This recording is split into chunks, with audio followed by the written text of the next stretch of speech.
Asato ma sadgamaya tamaso ma jyotirgamaya mrityor ma mritam gamaya. Om Shanti Shanti Shanti. The dignitaries present here on the dais, dear friends, I am extremely happy to be here this evening. At the outset, I would like to congratulate this branch for achieving a lot of landmarks, and I was told that this branch has been continuously getting some national or state awards, and it has been considered as a very, very dynamic branch, and we should be proud in Baroda that Baroda branch is getting so many rewards and awards, and Baroda has something special. So this is an additional feather in the cap of Baroda. Baroda is the city which has pioneered in many things. In various fields, Baroda is number one.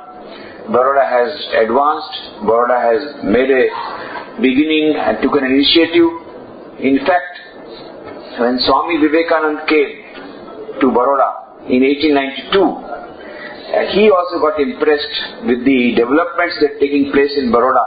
At that particular time in 1892, he was so much impressed that he told Prince Martand Verma at Trivandrum that of all the princes I have met, the one who impressed me most with his dynamism and with patriotism and with his foresightedness was the Maharaja Sayajirao Gaikwad of Baroda. So, Baroda has got a special distinction. I congratulate all the members who have brought this distinction. The previous team, they were just describing the achievements and the attendance percentage and also the types of program that were conducted, for which the study circle and all the members should be congratulated, and also the whole branch as it is, the Baroda branch of this region has been doing wonderful work, and we are very happy. I give my congratulations from the bottom of my heart. Now I have been told to speak on the subject happiness and peace in everyday life. I think those who want happiness have not come here. And those who already got happiness and peace, they have come here. But anyway, it's good to have a discussion from theoretical point of view so that you could advise others who are not having happiness and peace. Most of you, by looking at your faces, it seems that you are having happiness and also peace. But of course, there are certain problems that come time and again, that is, comes and goes. But in general, the chartered accountants are happy lot of people with very good financial stability, number one. And second thing, they are always doing auditing for others. So, they are always conscious about the auditing part and balance sheet also preparation. Only thing is that we should prepare balance sheet of our own life sometimes. And that will give us an input to how to grow further and further. Sky is the limit for our progress.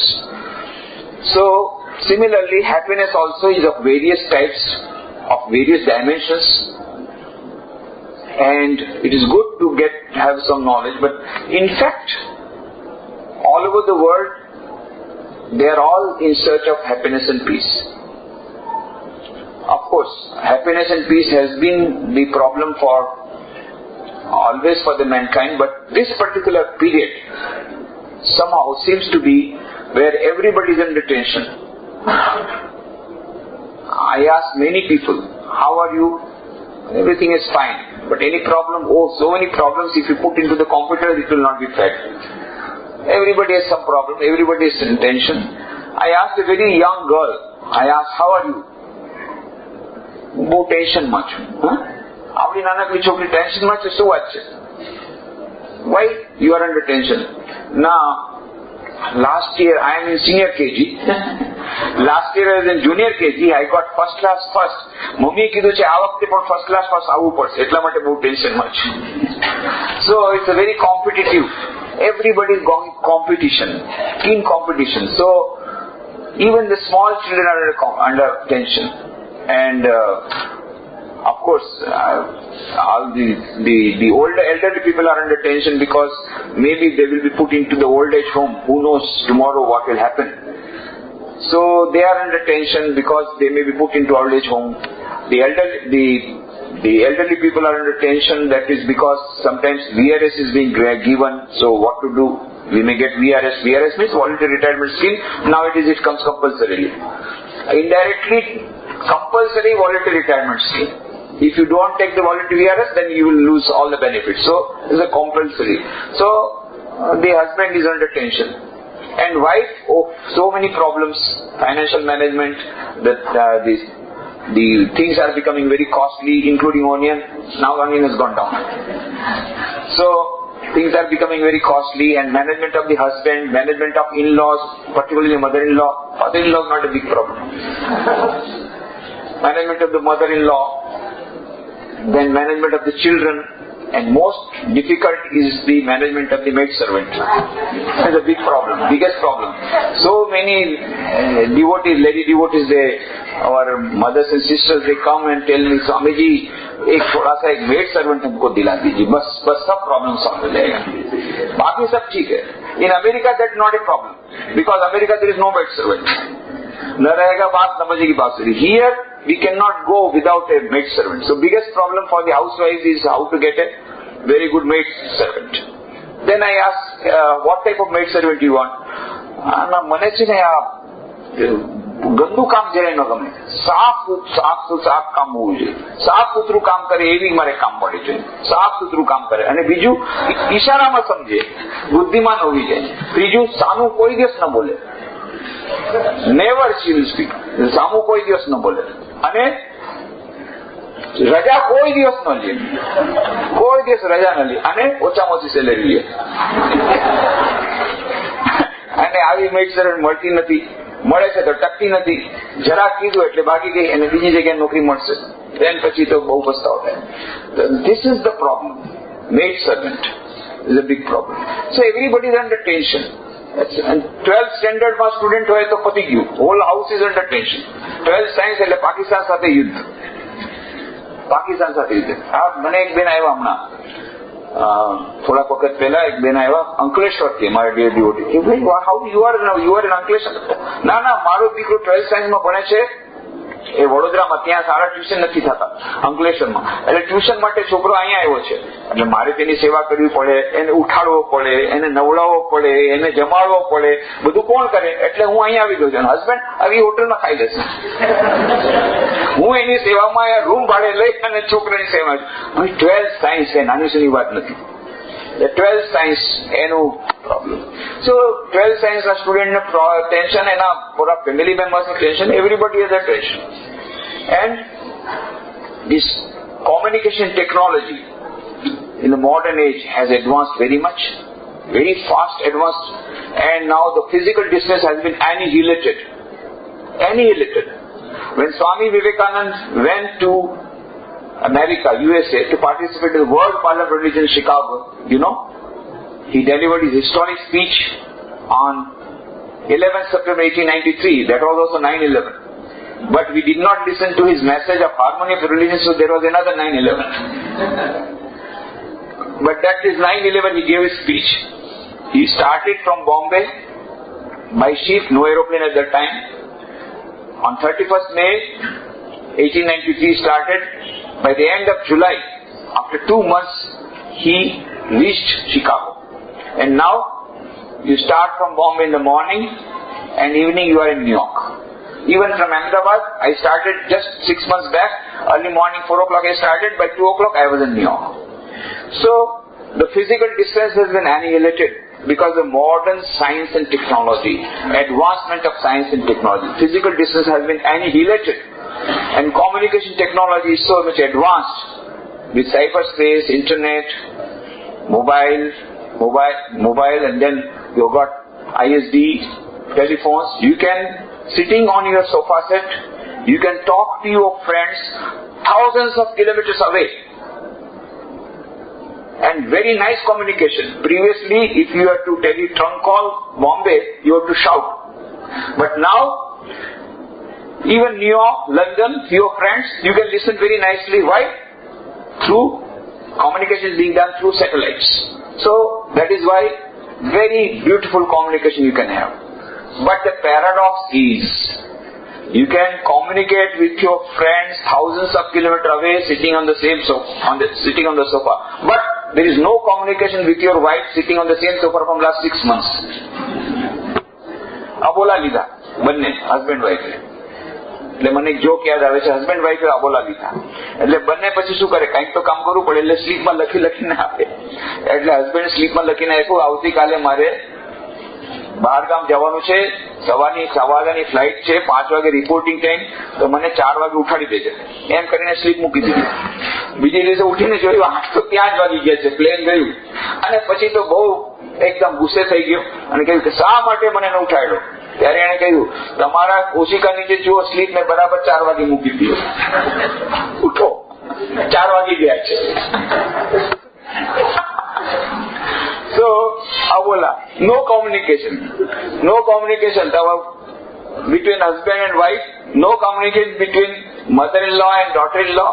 એ તો જૂના ઝઘડા તો ચાલે જ છે, સાસુ વહુના, માં દીકરી વચ્ચે કોઈ communication. Generation gap, a big problem. Alvin Toffler said so many years back in his book, The Future Shock, that the whole society is undergoing transformation at such an accelerated speed. A time will come when there will be a great shock in the society and there will be a generation gap. And this time has already come. When I was in Rajkot, a student used to come to me, Swamiji, आप आजकल ना बताए हमारे parents के समझते नहीं. The parents nowadays do not understand the young generation.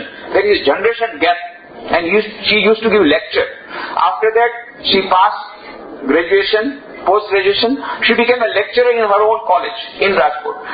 And then she came to me, Swamiji, I used to give lecture about generation gap, telling my parents that you are from the old dated, you are not able to understand the young generation. Now my students are telling that you are from the old generation, you are not able to understand us, there is a generation gap. Within 5 years, I have become old dated. So this is how the generation gap is coming. Within 5 years, the generation is getting older. So generation gap is coming. This is one big problem. Because of that, the younger generation is not able to understand the elderly generation. Elderly generation is not able to understand, and there is a miscommunication gap. So physical distance is being annihilated, but the mental distance is increasing. I am here from last 5 years. On 18th April 2005, we received the historic Dilaram Bungalow, in which Swami Vivekananda himself stayed as the guest of the then Diwan Manibhai Jasbai from the government of Gujarat on 30 years lease at 1 rupee token rent, and we have started many activities. Before that I was in Porbandar for 8 years, and before that I was in Rajkot. We also get transferred, when we have 173 branches all over the world. So we may be transferred any time. But when I was in Rajkot, I was editing the Gujarati monthly, Shri Ramakrishna Jyot. At that time, I was invited by some people in Baroda for a lecture. So I had come to Baroda for lecture. And I was waiting for a train at Baroda railway station for going back to Rajkot. I was waiting for a train. At some short distance, there was a couple, husband and wife, standing together. They were also waiting for the train. But husband and wife, they were standing together, but husband was looking at one end and second, the wife was looking at the other side. After some time, the husband very politely asked, what is the problem? Train શા માટે આટલી મોડી આવે છે? Very politely asked. And the wife roared like a lioness. હું કઈ station master છું જે મને પૂછો છો કે ટ્રેન કેમ મોડી આવી? And એટલા જોરથી જોડે પેલો બિચારો હસબન્ડ 6 ફીટ દૂર ફેંકાઈ ગયો. He was flung 6 feet away. So, communication gap. And physical distance has been annihilated, but mental distance has been widened. There is no communication between husband and wife, between mother-in-law and daughter-in-law, between mother and the daughter, And of course husband and wife. So everywhere these problems come. So relationship is a big problem. Most of the students, most of the people now committing suicide is either due to relationship. It is not due to finance. We are thinking, we are having a wrong concept. Most of us sitting here, we have a concept in our mind that H is directly proportional to M, where H is equal to happiness and M is equal to money. The more money we will have, the more happiness we will have. This is our concept. But if statistical analysis of any value, there are 3 countries in the world having highest per capita income. What are the countries? America, Japan and Sweden. Though America now is undergoing tremendous recession. I was there for 6 months back and I saw with my own eyes people not getting salary for last 6 months. Many people losing their jobs. A very big recession. We are not here.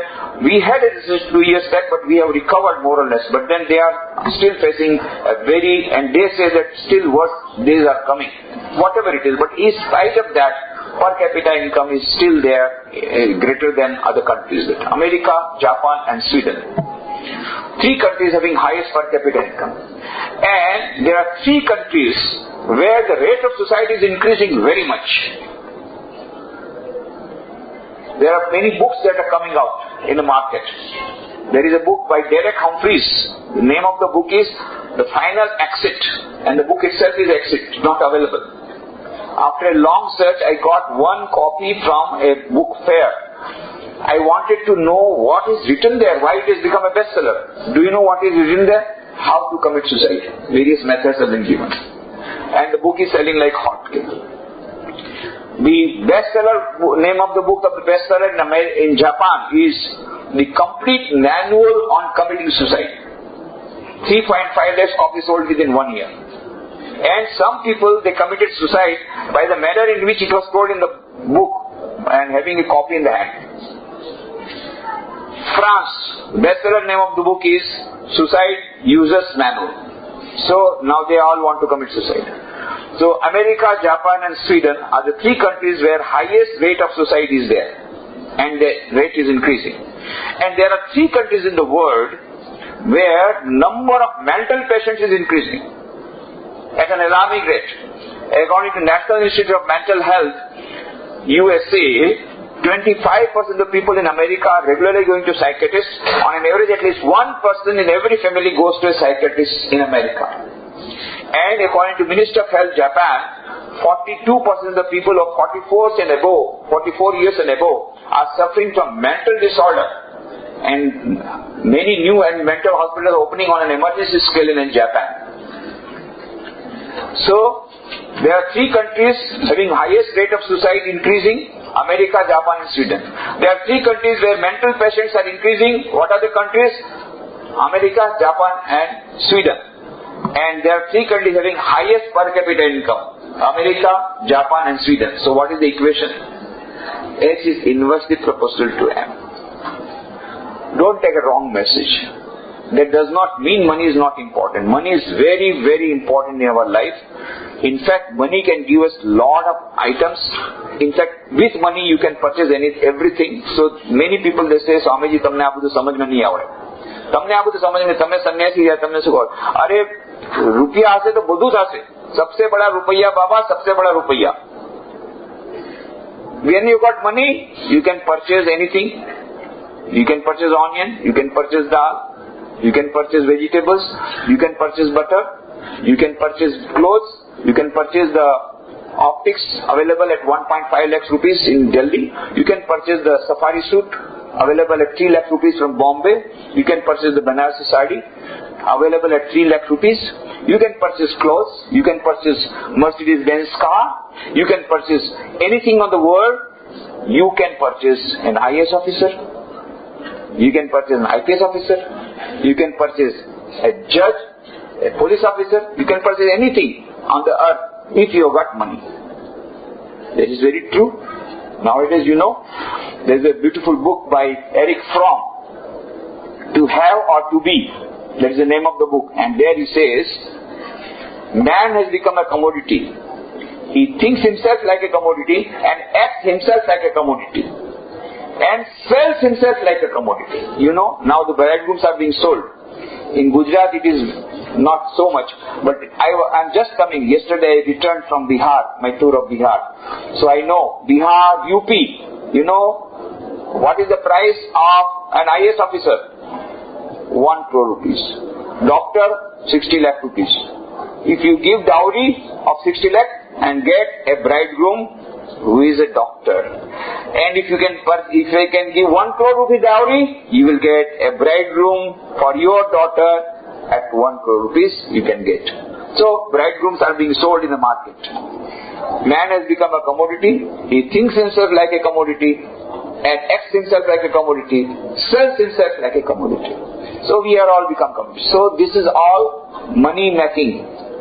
Everywhere money, money, money. And so we feel that by money we can purchase anything. We can purchase everything under the sun. But one thing we cannot get by money is the mental peace. Peace of mind. And that is what is exactly happening. These suicide cases are all there, or they are going for they are going for stress management and all that. Why? Because they don't have mental peace. With money you can purchase anything. With money you cannot purchase peace of mind. This is what Dana Zohar says in her book. The name of the book is SQ, Spiritual Intelligence, the Ultimate Intelligence, where she says neurologically, physiologically, biologically, psychologically, from every point of view there is a concluding evidence. There is something called SQ, which is the basis of both IQ and EQ. What is IQ? IQ will tell you how to play the game of life. What is EQ? Emotional quotient, emotional intelligence. EQ will tell you how to play the game of life under changed circumstances with changed strategies. And what is SQ? Spiritual quotient, spiritual intelligence. SQ will tell you whether to play the game of life at all or not. Well, that is your choice. What is the purpose of life? What is the meaning of life? Why are we here on this earth? Everything will be told by SQ, spiritual intelligence. So that is why Dana Zohar says that unfortunately, in our consumeristic society, consumerism comes in a big way, and now affluenza comes also in a big way as a product of this consumerism. You know affluenza? Oxford Dictionary has added one more word. The name of the word is affluenza. What is the disease that comes to affluent people only? And what is the disease? When you go for more and more products, you become more and more dissatisfied, and then you become a prey of Nugget neurosis, and then the dissatisfaction increases so much that you become a drug addict, and then you commit suicide. So many American students are becoming prey of affluenza. That is why in America the parents have started affluenza resistant society to protect their children from affluenza. So affluenza, consumerism, it has come in a big way all over the world. In India, we have 22% below poverty line, but we have 10% who are suffering from affluenza. Both things are going side by side, simultaneously. There is a very peculiar phenomena that ours is a country where we have highest number of billionaires are increasing, at the same time number of poor people also increasing. A very wide gap. So, this problem, this Dana Zohar says that the problem is that we are now the modern society is dumb as far as SP is concerned. Spiritually dumb society. That is what it says. And that is why the society is suffering. That is why they are in search of happiness and peace. And that is why they are under tension. Because the basic fundamental thing, SQ, is missing. There is a beautiful Zen story. A horse was galloping at full speed. And somebody asked the person who was on the horse, "Where are you going?" And the person said, "Ask the horse." Because I am not taking the horse, horse is taking me. So we are not leading the life, life is leading us. So we are becoming dumb animals, just we are being driven away. Everybody is going mad after money, we are also going mad after money. Everybody is going after this, we are going after that. But not thinking as to what is the ultimate aim of life and why we have come to this earth. And where we want to go, and what is the ultimate meaning of this life. This SQ is missing. And so Dana Zohar says it's a spiritual dumb society, and gives a beautiful example. A fisherman was sleeping on his boat. It was afternoon, and by the side was a management consultant. He said, "Hey, what are you doing? It is still afternoon. Why are you not fishing?" Then he was relaxing. He said, "You see what happened, in the morning I had a very big catch. So I sold that fish and I got a lot of money, and that is enough for my today's livelihood. And so now I am happy, I am just enjoying. अभी आराम फरमा रहा हूँ, आज का कोटा मेरा पूरा हो गया." इसमें भी कोई कोटा सिस्टम होता है? अरे अभी और मछली मार तो और पैसा मिलेगा, और पैसे क्या करूंगा क्या? अरे और पैसा मिलेगा ना तो उसको फिर से जमा करना, उसको सेव करना, उसको डिपॉजिट करना. डिपॉजिट शब्द ही नहीं सुना था. He never heard the name deposit. Deposit करना, फिर जब ऐसा ज्यादा बढ़ जाएगा देन उसके बाद में दूसरी बड़ी नाव खरीद लेना, इससे बड़ी, तो और समुद्र में दूर तक जा सकेगा, और बड़ी बड़ी मछली आएगी तो और पैसे मिलेगा. पर और पैसा का करूंगा क्या? और फिर से एक और नाव ले लेना. ऐसा करके मेरे पास बहुत नाव हो जाएगी. Then you will become the CEO of a big fleet of company of these boats.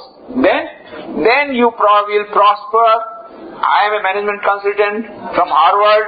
Then I'll tell you how to go about it, and then you make more money. But then what? When you have got a lot of money, and by that time in earning money you will lose your health.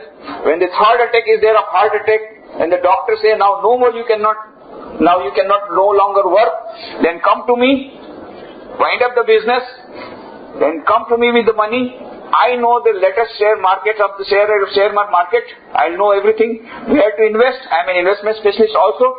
I will tell you where to invest your money. When you invest like this, then you will get a fixed income every month regularly, and you will be able to sleep nicely. I was sleeping nicely, it is you woke me up. अरे मैं तो आराम से सोया था, आप ही ने जगाया. आराम से सोने के लिए इतना लंबा चक्कर. Then Dhanaswar says, this fisherman has got low IQ. He doesn't know how to do business. He has got low EQ, but he has got high SQ.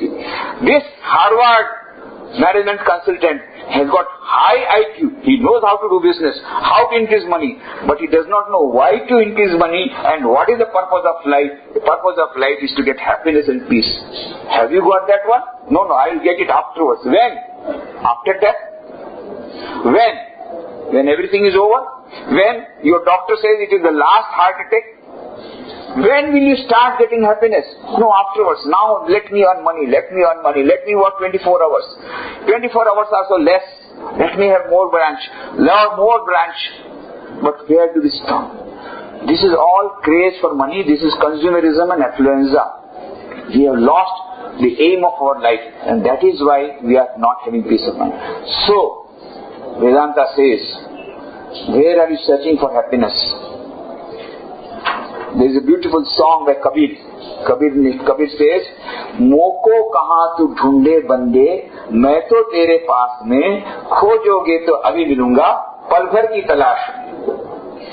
The source of infinite joy, infinite bliss is already within us, but we are searching that source outside. We think that we get happiness by having Mercedes-Benz car. Do we get it? Yes, we get it. By getting latest model car, latest model dress, we get, yes, we get happiness. But it is short term. When the neighbor gets a better model car, our happiness is gone. It's only for few days only. So, this happiness that we are getting is temporary. What we want is a permanent happiness. What we want is a long-term happiness. What we want is a long-term peace, not a short-term peace. If we want that, we have to work for a long time. And we have to think, what is the real source of joy and happiness and peace? The Vedanta says the source of infinite joy, infinite happiness, infinite bliss is already within our heart. But we are searching it outside. मोको कहाँ तू ढूंढे बंदे, मैं तो तेरे पास में, खोजोगे तो अभी मिलूंगा, पल भर की तलाश में. नाभि कमल में है कस्तूरी, वृथा मृग फिरे बनकारे, बिन सदगुरु नर ऐसे ही ढूंढे, जैसे फिरे पशु बनकारे. There is a musk deer in the Himalayas. We get musk deer. It's going and running fast. Why? From somewhere it is getting the smell of kasturi. It is kasturi mrig. So it is running fast. Why? It is getting the smell of musk deer. So it is getting the smell of musk. In search of that smell of musk, it is going fast, running fast, and one day it gets died. Then it is found out musk was already there inside the navel of that musk deer. नाभि कमल में है कस्तूरी, वृथा मृग फिरे बनकारे, बिन सद्गुरु नर ऐसे ही ढूंढे जैसे फिरे पशु बनकारे. We are all in search of happiness and peace, which is already within ourselves, but we are searching it outside in latest model car, latest model dress, latest model house, latest model, and also in relationships. We are searching it outside, forgetting that the source of infinite joy and peace is already within us. And that is why Kathopanishad says, Nityo Nityanam, Chetanas Chetananam, Eko Bahunam, Yo Vidadhati Kaman, Tam Atmastham Yenu Pashyanti Dhira, Tesham Shanti Shashwati Netaresham. Nityo Nityanam. Within the eternal Atman there is a Paramatman which is eternal. And within this Chetananam, within this consciousness there is a supreme consciousness that is available, that is present in our own heart. And that source of infinite joy and bliss is ruling the whole world. By knowing Him alone, you shall be away from all suffering. And that is what Shweta Shweta also says, Shurmantu Vishwe Amritasya Putraha Aye Dhamani Divyani Tastu Vedametam Purusham Mahantam Aditya Varnam Tamasa Parastat Tameva Viditvati Mritimeti Nanya Pantha Viditayanaya. I found the ancient one who is beyond all disease. This is the message Swami Nikhileswarananda gave at the Parliament of Religions, saying, Ye, the children of immortal bliss, holy and perfect beings, ye diviners and the sinners, it is a sin to call a man so. It is a standing liable on human nature. Come up, O lions, and shake up the delusion that you are sheep. Your souls immortal, spirits free, blessed and eternal. Ye are not matter, ye are not bodies. Matter is the servant, not ye the servant of matter. This is the message he gave. And that divinity is within inside every one of us. But how to manifest that divinity? And he was asked this question. Sri Ramakrishna was asked this question. You are saying, when you are born as a human being, Dhanazwa says that this SQ is the real thing in the whole world, and it is real thing in the human beings. That is highest. But another discovery of modern science is the IQ is available with all the species, including the computers. It is available only with a few species. SQ is available only with the human species. So whatever forefathers said, whatever scripture said, out of 84 lakhs of species, only human beings can have spiritual knowledge. Now the modern science is no. Not 84 lakhs. 1,25 lakhs of species. Okay, not much different, with so much of cloning and so many things going on. But that time without microscope they said that 84 lakh species. Now the modern science says 1,25 lakh species. But they also say out of that only human beings can have SQ, spiritual intelligence. Now how to develop SQ? And Sri Ramakrishna was asked, you are telling that out of 84 lakhs of species, only human beings can have spiritual knowledge, can have realized God. So, as a human being, your aim should be to realize God. But where is God? Then Sri Ramakrishna is present in every being's heart. That is what Bhagavad Gita says. Ishvara sarva bhutanam riddeshya jyotishtati brahmyan sarva bhutani yantra rudhani mayaya tameva sharanam gaccha sarva bhavena bharata tat prasadat param shantim sthanam praptasi shashvatam. God is present inside every human being. So Sri Ramakrishna said God is present in everybody's heart. Then the devotee said, but we are not able to see. How do we believe? How do we believe? We are not able to see. We are not able to realize. Then Sri Ram said, do you believe that I am talking with you? Yes. Why? Because we are seeing you. And that is why we believe that you are talking. You are there. You are present. We believe. Immediately Sri Ramakrishna, what did he do? He had a shawl like this. So he covered his face with this. And then he said, can you see me? No. That means I am not here? No, you are there. Then why you are not able to see? Because of this. This is the real thing. The Atman is there inside our heart. Very near. But we are not able to see. Why? There is a covering. There is a covering of ignorance. And that is why Kabir says, Ghungat kapat khol re, tohe piya milenge, kat ko vachan mat bol re, tohe piya milenge. You will realize God. when you will remove this screen of ignorance. Now, how to remove the screen of ignorance? There are 4 methods. Swami Vivekananda gives the gist of the whole of Vedanta. He says, each soul is potentially divine. The goal of human life is to manifest this divinity within by controlling nature, external and internal. Do this either by work, worship, psychic control or philosophy, by one or more or all of these, and be free. This is the whole of religion. Dogmas, rituals, worship, temples, churches, mosques are but secondary details. The important thing is to realize the divinity, which is already there by 4 methods: Raj Yoga, meditation; Bhakti Yoga, prayer; Jnana Yoga, inspirational reading; and Karma Yoga, unselfish service. If we can practice these 4 things, surely we will get peace of mind. Now in America, they are going for meditation in a big way. The Time magazine brought out the figures that 10 million of Americans are regularly meditating in America. You cannot avoid meditation in America. Hospitals, churches, mosques, in meditation rooms, in the airports, railway platforms, education institutions, everywhere there are meditation chambers. Just recently when I visited USA, I went to United Nations building. There also they have got a meditation chamber in United Nations building. When I went to Europe, my return flight was from Zurich to Bombay, and I was strolling to the airport to find out if there is any book. There's a very big market there in Zurich airport. Suddenly I found a signboard, meditation chamber at Zurich airport. So they are going in a big way for meditation and yoga. Americans going gaga over yoga, that was the news item. But why they are going for happiness, for yoga and meditation? Not for enlightenment, but for getting peace of mind. Because they have tried various methods of stress management. The Western models of stress management are not working. You know what are the Western methods?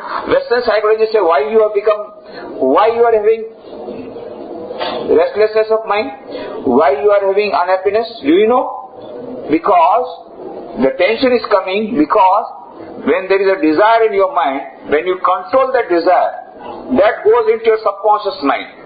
You suppress that, and that goes into subconscious mind, and that creates tension and then stress, and from stress comes the strain, and from strain then comes all types of psychophysical diseases, psychosomatic diseases what they call.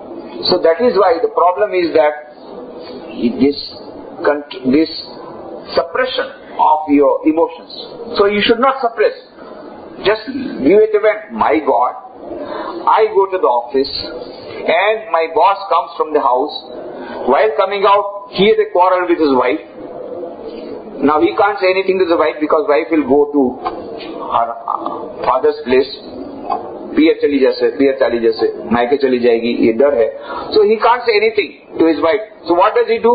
Boss comes and fires me left and right without any mistake. And I feel so much angry. I want to pay back in the same coin, and I know how to pay back, but I cannot. Why? I lose the job.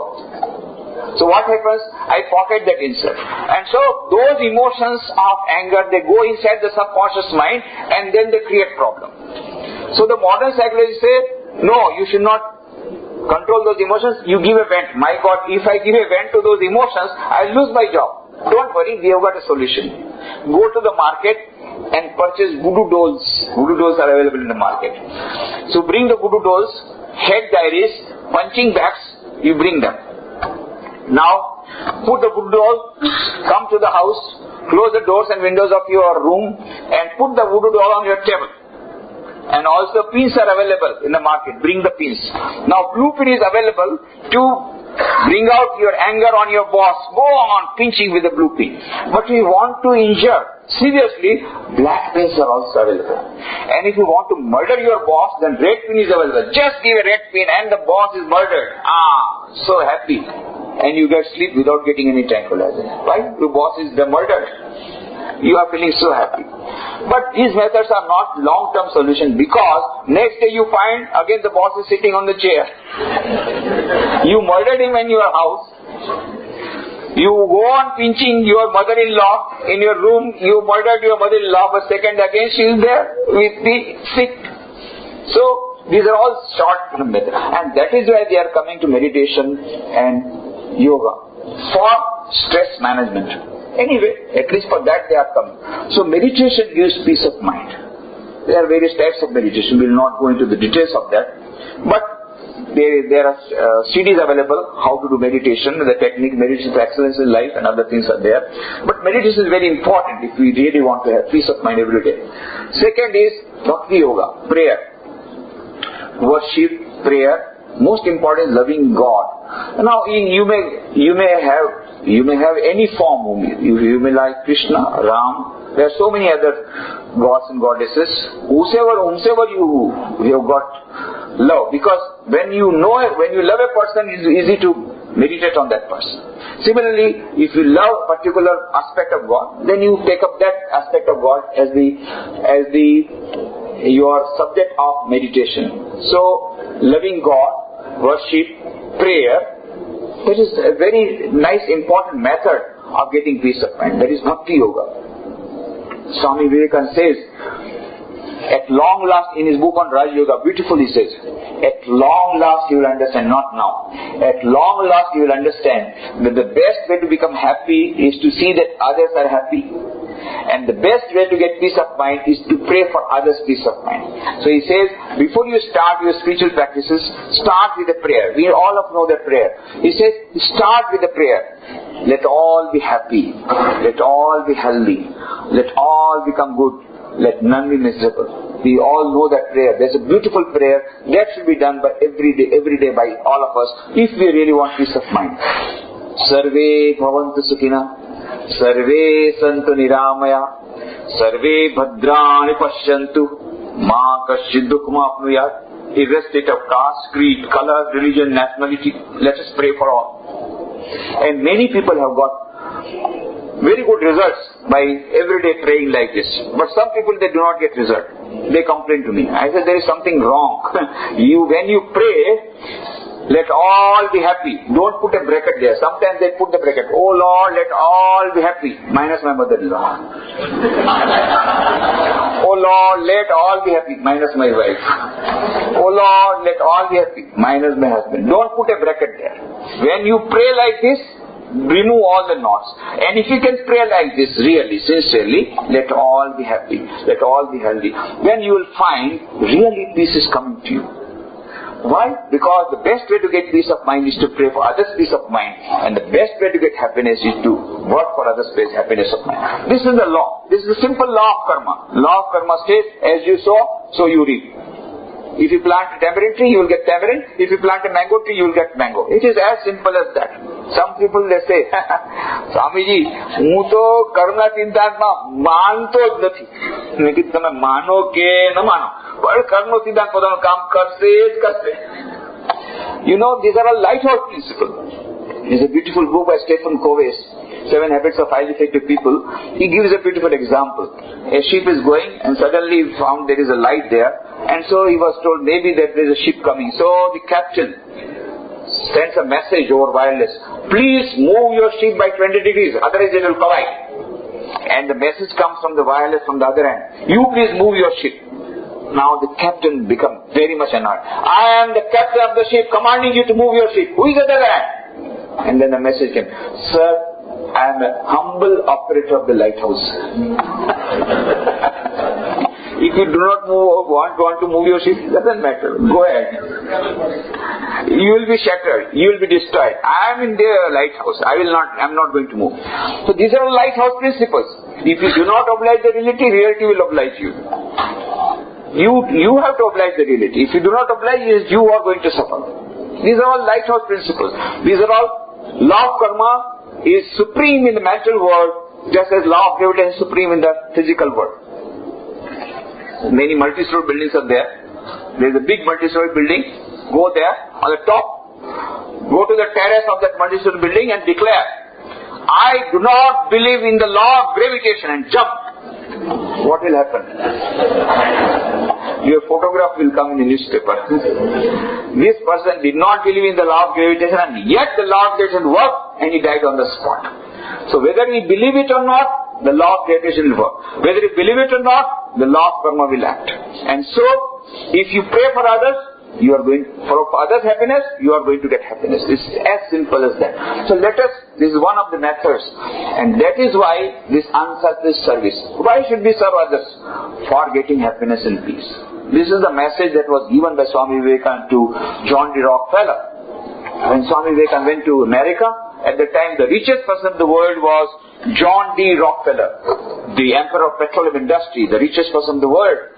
But he was having a lot of misery in his life, and he was very much depressed, and he was contemplating suicide at that time. One of his friends suggested, why don't you go and meet an Indian yogi who has come to my friend's house? Perhaps by meeting him and getting his advice, you will get peace of mind. Rockefeller said, what? I have to go to a beggar for getting peace of mind? You know, we are all beggars. We monks are all beggars. We live on charity. So we are professional beggars. So he said, what? I have to go to a beggar for getting peace of mind? For getting advice? No, I will not go. And he did not go. But one fine morning, suddenly what happened? He came to the place where Swami Vivekananda was staying, in Chicago. And he just called the bell. The butler opened the door. And he simply went inside without being announced. And Swamiji at that time was not in the drawing room. He was in his study room. He walked all the way to the study room without being announced. But Swamiji had tremendous power of concentration in mind. Whenever he will do one thing, he will do it thoroughly. He was unaware that Rockefeller has come. So Rockefeller stood for some time and then knocked at the table. Then Swamiji looked up. Then Rockefeller, I am Rockefeller. Swamiji asked, what do you want? Now, Rockefeller was not prepared for this type of treatment. Rockefeller means the President of America would get up, and here is the beggar sitting and asking me, what do you want? And become very much angry. I don't want anything. Then why have you come? He had no answer. Because he had come uninvited. Then Swami Vivekananda said, my dear Rockefeller, I know why you have come. You come here because you do not have peace of mind. And then he started narrating many incidents from the life of Rockefeller which no one else knew except Rockefeller. Then Rockefeller became very much excited, and he was surprised. Who has told all this to you? How did you come to know? Swamiji smiled and said, do you think it is necessary that somebody should tell me? I can see through your mind as I can see through a glass mirror. And then Rockefeller became very much terrified. He has come to know all my secrets. Then Swami Vivekananda said, Rockefeller, I'll give you a piece of advice. If you want peace of mind, remember, you are not the owner of your wealth. You are only a custodian of your wealth. Utilize this money for relieving the sufferings of millions of people, and immediately you will get peace of mind. And there is no other way by which you can get peace of mind. Rockefeller was not prepared. He was very egoistic. He was least prepared to take advice from anybody, and least of all from a beggar, from a monk. And then he immediately left abruptly. As abruptly he had come, he just left the room in annoyance. But after a few days again he came. Similar question. Called the bell. The butler opened the door. He went inside. Swamiji was not in his drawing room. He went all the way to the study room. Swamiji was very much engrossed. Again he knocked at the table. Swamiji looked up, and then he put a piece of paper in which he had made an announcement of a very huge donation. We do not know really for what purpose it was. But recently I had been to Chicago, and I went to Chicago University, and there I came to know this Chicago University was made by a very huge donation. It was started with a very huge donation from John D. Rockefeller. So maybe it was at that time only, that in 1894 that university was started. Maybe that was a big donation. Whatever it is. But he had made an announcement of a very huge donation for a public cause. And then Rockefeller said, now you must thank me. I have followed your advice. Swamiji said, well, it is for you to thank me. Because by following my advice, you will get peace of mind which cannot be available from the market by millions of dollars. This was the first huge donation. Afterwards, as you know, Rockefeller started Rockefeller Foundation. With that Rockefeller Foundation, so many scientists and researchers of the Nobel Prize winning researchers have been done by that Rockefeller Foundation. And great work is being done now by Rockefeller Foundation. And Rockefeller wrote in his autobiography, there is more to earning money in life. And serving the other people is the best way you can get peace of mind. He has not quoted Swami Vivekananda, but this is the same word that Swamiji told has been told in his autobiography by Rockefeller. So, this is the message that Rockefeller received. The message of trusteeship management, which Mahatma Gandhi later on popularized, but was first given for the corporate sector by Swami Vivekananda in 1894. As less as that. But of course, the ideas are not new. Ideas are given in our scriptures.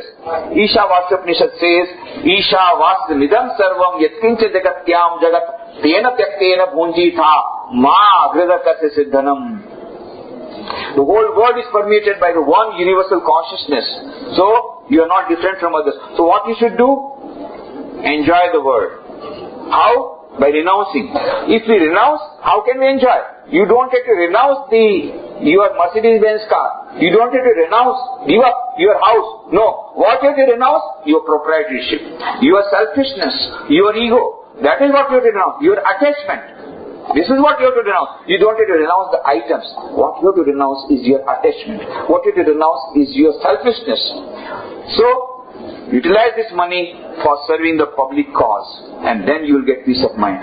That is the message of trusteeship management, which is now becoming popular. So Asim Premji said, he was asked about his success. He said, I very much believe in the trusteeship management principle, and many in the corporate sector are now following this trusteeship management principle. In fact, Bill Gates, when he came for the first time in India, he was asked by a journalist, why you come to India? He said, I have got a great respect towards Indian spiritual culture and cultural heritage of India. How did you get? He said, by reading the books of Swami Vivekananda. Have you read any book on Swami Vivekananda? He said, I do not go to bed without reading a few pages from the books of Swami Vivekananda. When I read this, I could not believe. Because at that time, I'm talking about 10 years back, at that time my concept of Bill Gates was who believes in cutthroat competition. And really, he cutthroat many. So I was not able to believe. But after 2 years, when I found in the newspaper that he had made an announcement that out of that time he was the richest person in the world. Even now he is the second richest person of the world. At that time he was the richest person of the world for many years. He continued to be. With his $30 billion, he said, out of $30 billion,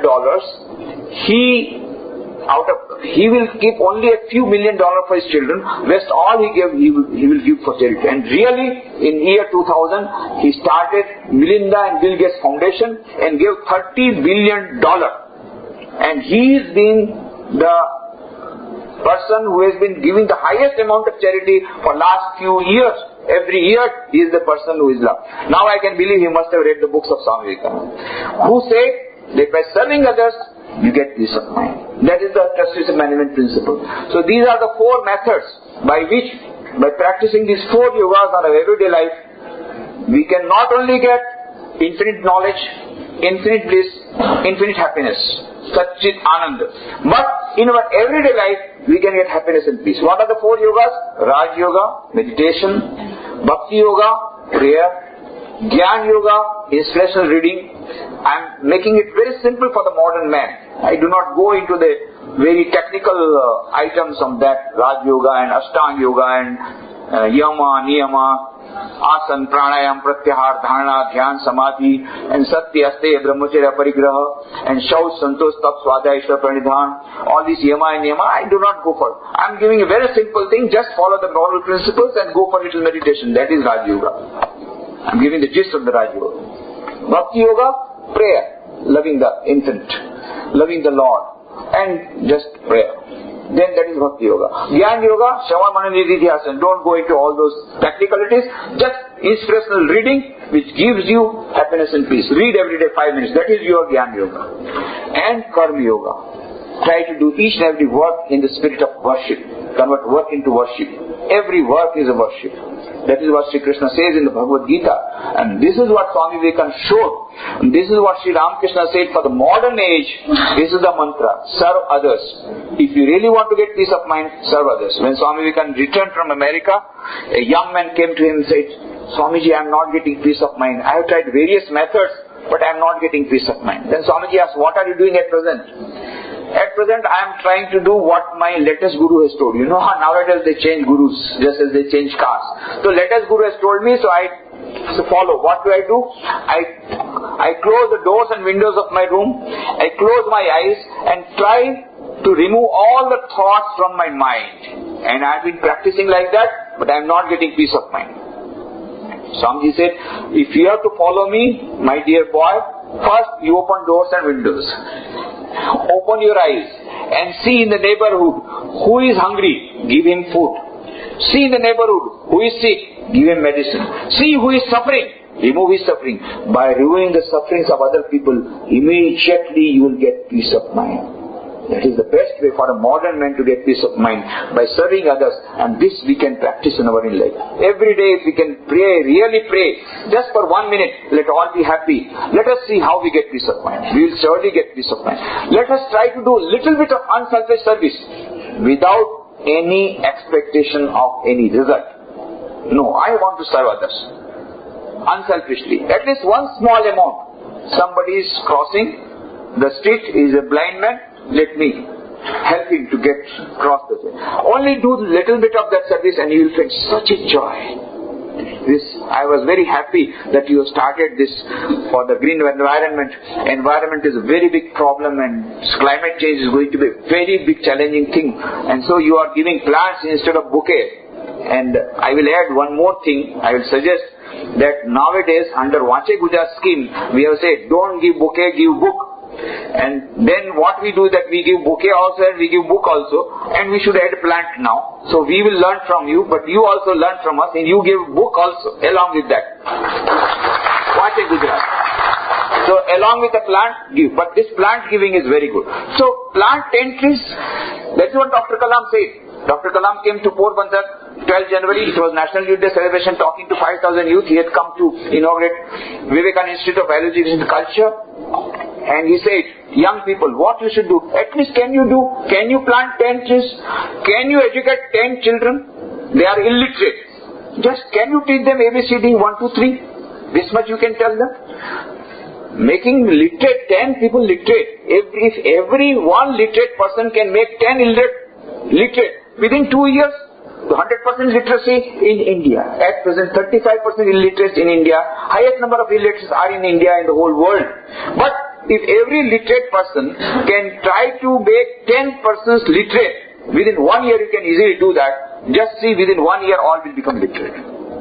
So, this is what we can do. Little bit of service we can start with.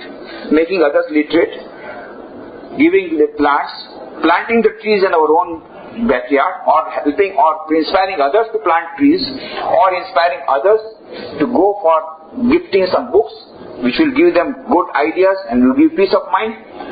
I was very happy when Nanbai Kothai said that we would like to give book Happiness and Peace. What could be better way? One of the best ways of serving mankind is to give them ideas, good ideas. Second thing is we can give them along with that a book, some book which will not give only them creative ideas, but also give them a new way of life that is still better. So presentation of books, there should be a chain reaction. When I went to Guwahati 2 years back, there was an international seminar. Just before the seminar, there was a serial bomb blast in Guwahati. You might remember 2 years back. So they were not interested in listening to my lecture on education. They said, first tell us how to combat terrorism. So that kept my topic in Guwahati University, how to combat terrorism. And I said, for combating terrorism, first thing we have to do is to have a serial bomb blast.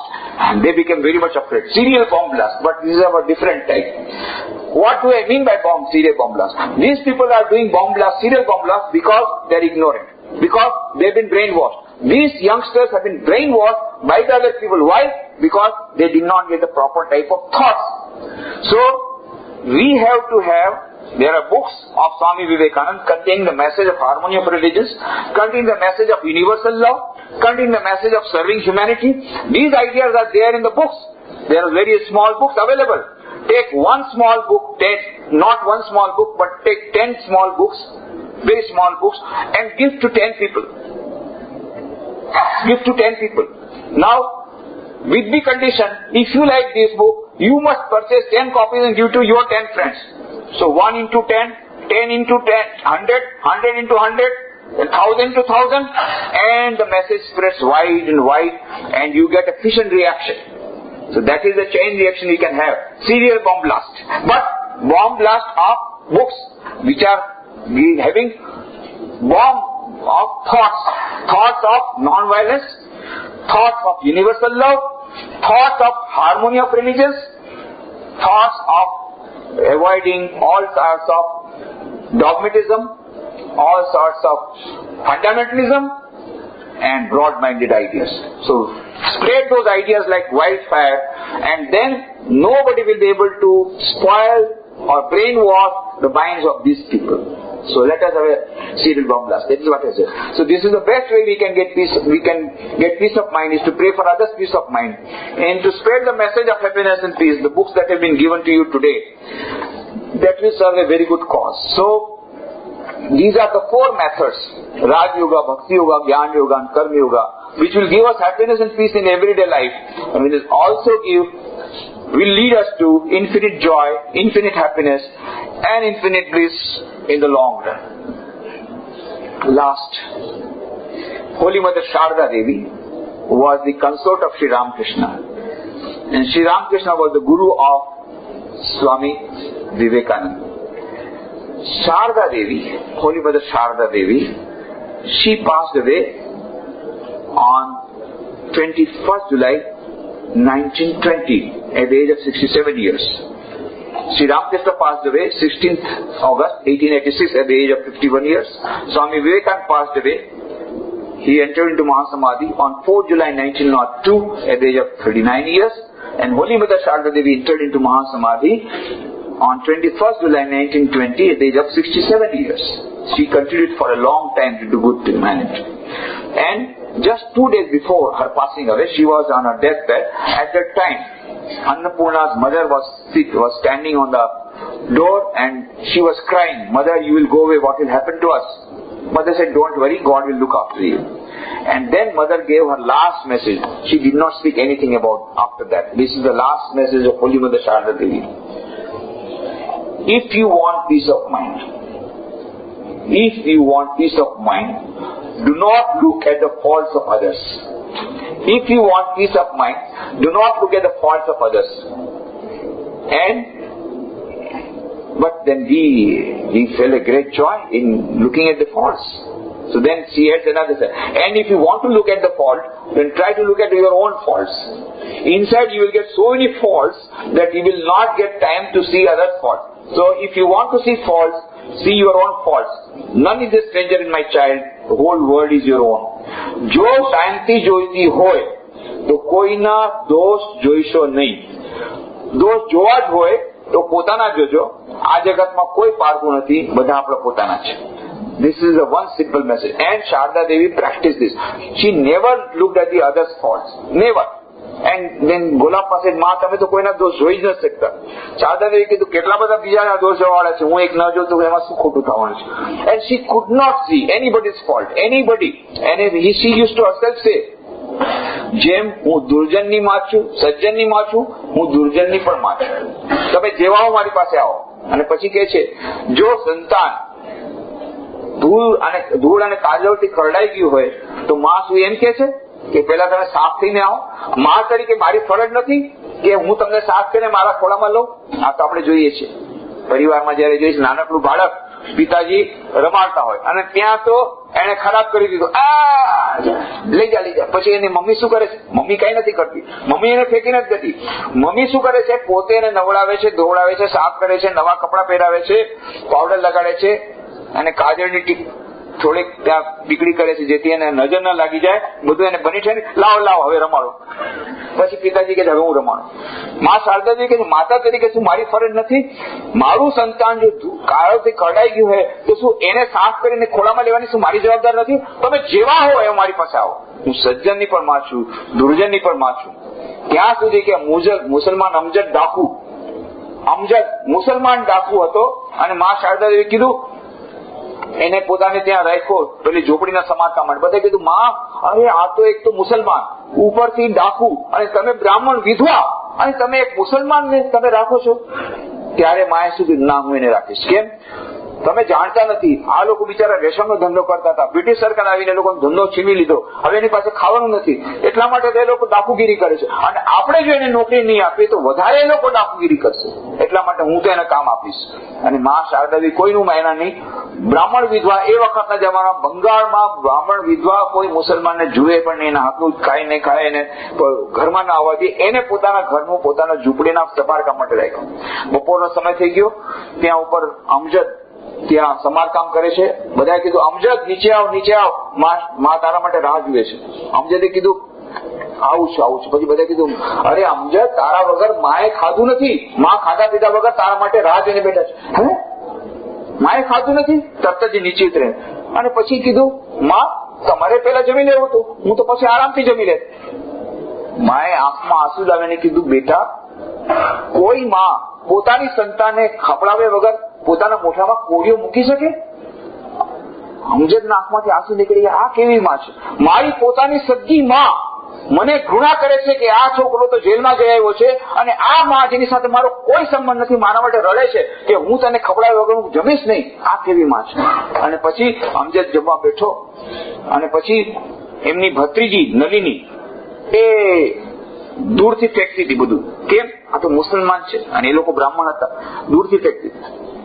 માએ કીધું નલિની આવી રીતે કોઈને પીરસવાથી કોઈનું પેટ ભરાય? લાવ, હું પીરસી દઉં છું. અને માં પોતાના હાથીને પાતાળમાં મૂકે છે. બેટા આ ખાઈ લે, બેટા આ ખાઈ લે. જમવાનું પૂરું થઈ ગયું. હવે અમજદ એથી પાતળ ઉપાડે છે. બેટા રેવા દે, તું જ્યાં હાથ ધોવા જા, એથી પાતળ ઉપાડવા બીજા કોઈ છે, તું ચિંતા નહીં કર. અને એથી પાતળ ઉપાડવા બીજું કોણ? માં શારદા દેવી પોતે બ્રાહ્મણ વિધવા હોવા છતાં, અને એમણે જ્યાં અમજદ ગયો હાથ ધોવા માટે, તરત જ એથી પાત્ર ઉપાડી દે. અને એથી પાત્ર ઉપાડી કે તરત જ નલિની જોર જોરથી ચીસો પાડવાની, માં તું અભડાઈ ગઈ, માં તું અભડાઈ ગઈ, માં તું અભડાઈ ગઈ. ફૈબા, એને ફૈબા કહેતી હતી, એ તો ભત્રીજી હતી. ફૈબા તું અભડાઈ ગઈ, ફૈબા તું અભડાઈ ગઈ. માએ કીધું ચૂપ રે. પોતાના દીકરાની એથી પાતળ ઉપાડવાથી કોઈ માની જાત જાય? કોઈમાં અભડાઈ જાય? જેમ શરત મારો દીકરો છે એમ અમજદ પણ મારો દીકરો છે. શરત એટલે કોણ? શરત મહારાજ સ્વામી શારદાનંદજી રામકૃષ્ણ મિશનના ફર્સ્ટ જનરલ સેક્રેટરી. અને અમજદ મુસલમાન ડાકુ, પણ માની મમતાની સામે બંને એક થઈ ગયા. જેમ શરત મારો દીકરો છે એમ અમજદ પણ મારો દીકરો છે. હા, મા શારદાદેવી કોઈનો દોષ નહોતા જઈ શકતા. એક દિવસ મા શારદાદેવી કલકત્તામાં પોતાના ઓરડામાં પૂજા કરતા હતા અને કોઈનો રડવાનો અવાજ આવ્યો. કોણ છે બેટી? કોણ બહાર રડે છે? અંદર આવો. અને પેલી દોર દોરથી ધુસકે ધુસકે રડવા માંડી ગઈ પેલી યુવતી. માં, મારું ચરિત્ર ભ્રષ્ટ થઈ ગયું છે, હું હવે તને મોઢું દેખાડવા જેવી નથી રહી. માં, હું તને મોઢું દેખાડવા હું નહીં આવી શકું અંદર, એમ કરીને રડવા માંડી ગઈ. વધારે જોરથી રડવા માંડી ગઈ. મા શારદાદેવી પૂજા કરી હતા. પૂજા મૂકી અને બહાર આવ્યા. બહાર આવીને એને ભેટી પડ્યા. દીકરી, કાંઈ ચિંતાની વાત નથી, તને તારો પસ્તાવો થયો છે, હવે બધું ભૂલી જા, જે થવાનું તો થઈ ગયું, હવે નવેસરથી જિંદગી શરૂ કર. આવ, અંદર આવ. અંદર લઈ આવ્યા અને માએ એને મંત્ર દીક્ષા આપી. જો આ ભગવાનનું નામ છે, ભગવાનનું નામ લેવાથી કરોડો જન્મોના પાપ તરત જ ભસ્મ થઈ જાય છે. આ ભગવાનનું નામ અમોઘ નામ છે, આલે ભગવાનનું નામ લે, તારું આથી નવું જીવન થઈ ગયું. એને પ્રસાદ આપ્યો, એને મનમાં શાંતિ આપી. માં કોઈના દોષ જોઈ શકતા નહીં. જે કહીને ગયા છે, જો શાંતિ જોઈતી હોય તો કોઈના દોષ જોઈશો નહીં. દોષ જોવા હોય તો પોતાના જોજો. આ જગતમાં કોઈ પારકું નથી, બધા આપણા પોતાના છે. So this is the message of Holy Mother Sharda Devi. Let us not look upon others' faults. આપણે પોતે જો આપણે વિચાર કરીએ, આપણે વિશ્લેષણ કરીએ, આપણે ક્યાંથી શાંતિ થાય? સવારથી તો આપણું બધું દોષ જોવાનું શરૂ થાય. સવારના પોરમાં આપણને તો સવારના પોરમાં ચા જોઈએ. હવે ચા બેઠતી દૂધ વાળો આવ્યો નથી, દૂધ વાળા આવા છે, મોઢા આવે છે, દૂધ વાળા મોઢા આવે છે, દૂધ વાળાનો દોષ જોયો. પછી દૂધ વાળો આવ્યો, પછી ચા બનાવી, પત્ની ચા લઈને આવી. આટલી જિંદગી પર તને ચા બનાવતા આવડી નહીં, પત્નીનો દોષ જોયો. એના પછી ભાગવત વાંચવું પડે. કળિયુગનું ભાગવત એટલે ન્યૂઝપેપર નથી આવ્યું. ન્યૂઝપેપર વાળા દોષ જોયો કે મોડો આવ્યો. અને જયારે ન્યૂઝપેપર આવ્યું પછી તેમાં દોષ જ દોષ. સવા ફ્રન્ટ પેજ થી લઈને લાસ્ટ પેજ, અહીંયા કવર્ડ 1,86,000 કરોડ, ના હવે તો 2 લાખ કરોડ, એક પછી એક બધા કવર્ડ. એમાં તો દોષ જ દોષ છે. મિનિસ્ટરે આમ કર્યું, ફલાણે આમ કર્યું, આણે આમ કર્યું, એમ જોતા જોતા દોષનો ઢગલો ભરાઈ જાય. એના પછી છોકરાઓનો દોષ જોયો, પતિનો દોષ જોયો અને એકદમ ગુસ્સામાં બહાર નીકળી ગયા. ઓફિસમાં આવીને કામ જ એક છે, બધાનો દોષ જોવાનું. એ બધાને દોષ જોયા, બધાને બેઠા, બધાને માર્યા, બધાને આ કર્યું, બધા ઉપર એક્શન લીધા. એમ કરતા કરતા સાંજના એકદમ મન અશાંત થઈ ગયું. પાછા એવા આવીને છોકરાઓને ધમકાવ્યા અને પછી સાંજના હવે શું થાય, બહુ થઈ. આખો દિવસ જોયા, દોષ જોયા, દોષથી આખું અશાંત મન ભરાઈ ગયું. ઊંઘ નથી આવતી. ટ્રેન્કલાઇઝર લીધી, ટ્રેન્કલાઇઝર કામ ન કરી તો ફાર્માસ્યુટિકલ કંપનીને ગાળો આપી, એના દોષ જોયા. દોષ જોવામાં આપણી આખી જિંદગી નીકળી જાય છે. એટલે માં શારદા દેવી કે જો શાંતિ જોઈતી હોય તો કોના દોષ જોશો નહીં, દોષ જોજો પોતાના. આ જગતમાં કોઈ પારતું નથી. કબીર કહે છે બુરા જો દેખન મેં ચલા, બુરા ન મિલા કોઈ, જો દિલ અપના દેખા મુझसे बुरा न कोई, मुझसे बुरा न. એટલે આપણે જો આવી રીતે આત્મવિશ્લેષણ કરીએ અને પોતાના દોષ જોવાનો પ્રયત્ન કરીએ, try to remove our this one mistakes by little, અને બધાય જગતમાં કોઈ પાકું નથી. બધાની અંદર એ સચ્ચિદાનંદ બ્રહ્મ પરમાત્મા છે. There is a universal consciousness. Schrödinger says, the Nobel Prize winner, consciousness is the singular of which the plural is unknown. It is one universal consciousness permeating the whole world. Let us not hate each other. Let us love each other. Swami Vivekananda says, it is love and love alone that I preach, and I base all my teachings on the great Vedantic truth of the oneness of the soul. It is one universal consciousness that is permeating the whole world. Let us not hate each other. Let us try to love each other. Yes, there are defects. But is there any small amount of goodness? Let us try to see that goodness. And if we can do that, જો આપણે બધામાં આ દિવ્યતાને જોવાનો પ્રયત્ન કરી શકીએ તો કેટલું બધું. પતિ જો પત્નીમાં હજારો દોષ હોવા છતાં એમાંનો એકાદ સારો દોષ જો યાદ રાખે અને બીજાના દોષ જોવાનું બંધ કરી દે અને એકાદ જે સારો પોઈન્ટ છે એને યાદ રાખે પત્નીમાં, અને પત્ની પોતાના પતિમાં હજારો દોષ હોવા છતાં એમાંનો એકાદ જે સારો પોઈન્ટ છે એને યાદ રાખવાનો પ્રયત્ન કરે. સાસુ પોતાની પુત્રવધુમાં હજારો દોષ હોવા છતાં એકાદ સારો પોઈન્ટ છે પુત્રવધુમાં એને રાખવાનો પ્રયત્ન કરે, યાદ રાખવાનો પ્રયત્ન. અને પુત્રવધુ પોતાની સાસુમાં હજારો દોષ હોવા છતાં એકાદ સારો પોઈન્ટ એને યાદ રાખે અને બીજાના દોષ જોવાનું પણ બંધ કરીએ અને બીજાના સારા પોઈન્ટ છે એને જો યાદ રાખવાનો પ્રયત્ન કરીએ. પોઝિટિવ થિંકિંગ જો આવે તો ઇમિડિયેટલી પીસ ઓફ માઇન્ડ આવે. આ તો માં શારદા દેવી કેટલા વર્ષો પહેલા કીધેલી વાત છે અને એમણે પોતાની જિંદગીમાં કીધું. મને કોઈ બધા કહે છે મારું મન અશાંત છે, પણ અશાંતિ કોને કહેવાય હું આજ સુધી સમજી ન શકી. બોલો, આ માં શારદા દેવી કેટલું બધું દુઃખ એમના જીવનમાં આવ્યું. એક સાડીમાં 18 થીગડા મારીને એવી જાતની ગરીબીમાં ઉછર્યા, એવી રીતે ગરીબીમાં રહ્યા. એટલું બધું એમને દુઃખ પડ્યું જયારે શ્રી રામકૃષ્ણ મહાસમાધિ પછી, પરંતુ નેવર શી મેડ એ કમ્પ્લેન. અને આપણે તો અત્યારે કેટલી બધી જાહોજલામ રહી છે. હું જયારે રાજકોટમાં હતો ત્યારે એક લોયન્સ ક્લબ આવી જાતનો એક પ્રોગ્રામ હતો, how to get happiness and peace. આ લેક્ચર પછી બીજે દિવસે એક બેન મને મળવા આવ્યા કે સ્વામીજી કાલે તમે મને બચાવી દીધી. કેમ? મેં આત્મહત્યાનો ઈરાદો કર્યો હતો પણ તમારું આ હેપીનેસ એન્ડ પીસ સાંભળીને થોડીક મને શાંતિ મળી. પણ તો શા માટે તમે આત્મહત્યાનો પ્રયત્ન કરતા હતા? કે ના, કે હું 6 મહિનાથી મારા હસબન્ડ ને કહું છું મને નવું મકાન લઈ દો, પણ નહોતા લઈ દેતા, એટલે મેં કીધું હવે મરી જાઉં છું. એટલે શું તમે હમણાં ભાડાના મકાન? ના, ભાડાના મકાનમાંથી છે તો પોતાનું મકાન, પણ માત્ર 6 ઓરડા છે. બોલો, અને જૂની પુરાણું મકાન. મારું તો મને કોઈને મોઢું દેખાવા નથી, કોઈને હું ઇન્વાઇટ નથી કરી શકતી મારી ફ્રેન્ડને. અને મેં મારા પતિને કીધું કે ભાઈ તમે આ નવું મકાન બનાવવામાં મારે કેને બધાને ઇન્વાઇટ કરવા. ત્યારે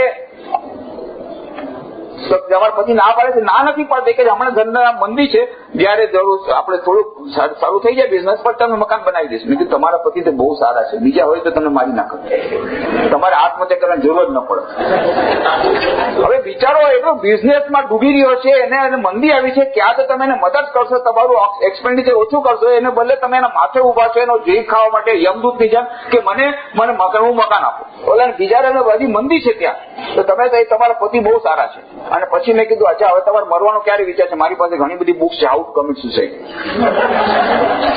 પણ એની પહેલા હું તમને એક પુસ્તક આપું, એ પુસ્તક તમે વાંચી લો, પછી આ બાકી બધા પુસ્તકો તમને આપીશ.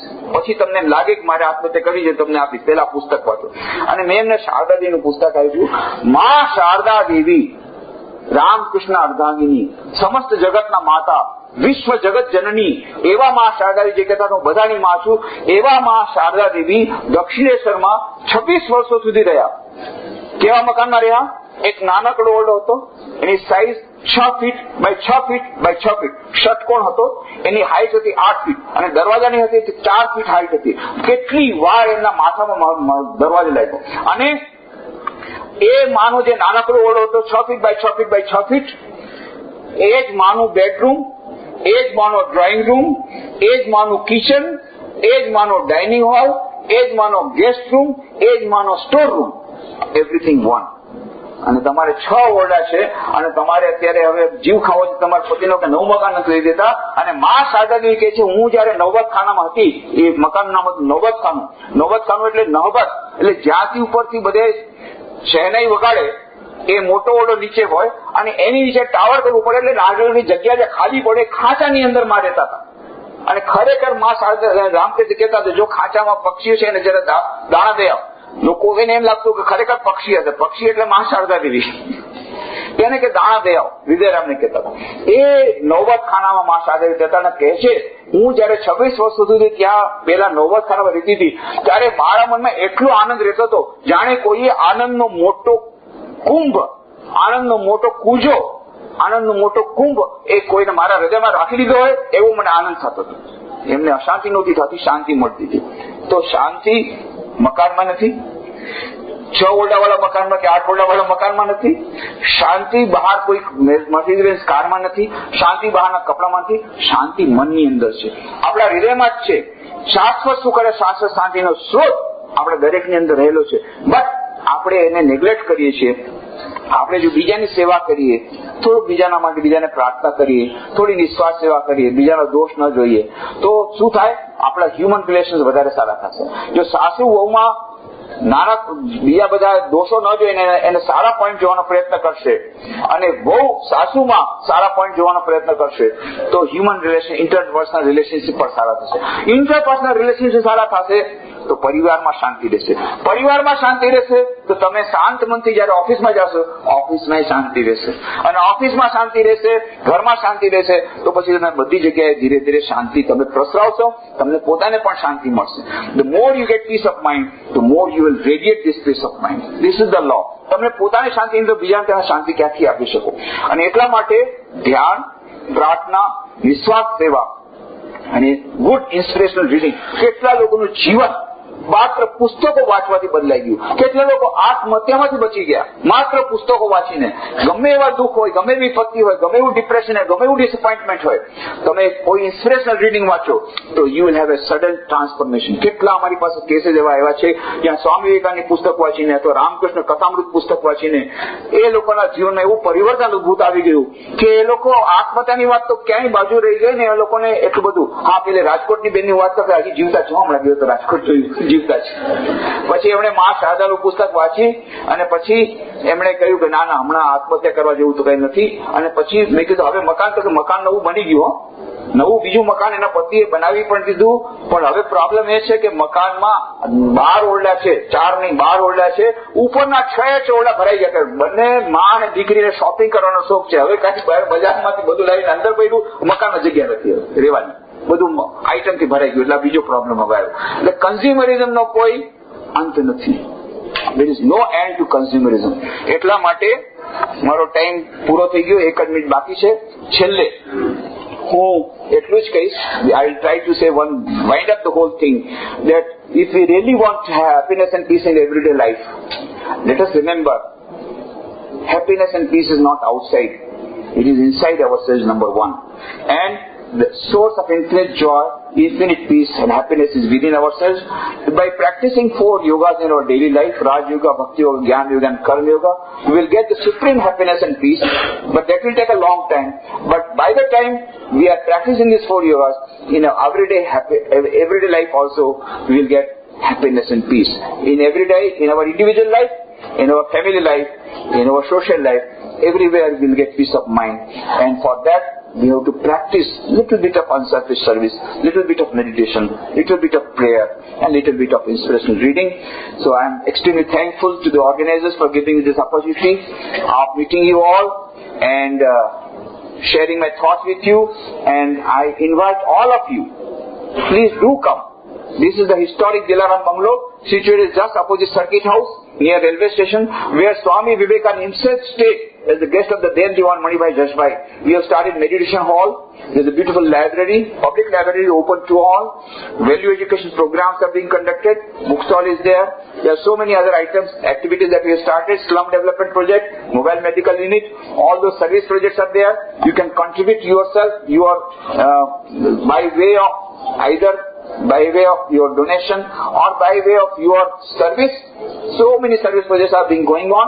At least have a visit to the meditation hall, because that contains the vibrations of the visit of Swami Vivekananda. So I invite all of you to that our ashrama at your convenience. Please do visit us. At your earliest convenience, please do visit us. And once again thanking the organizers and sending my prayerful best wishes to all of you. I take leave of you. Thank you very much.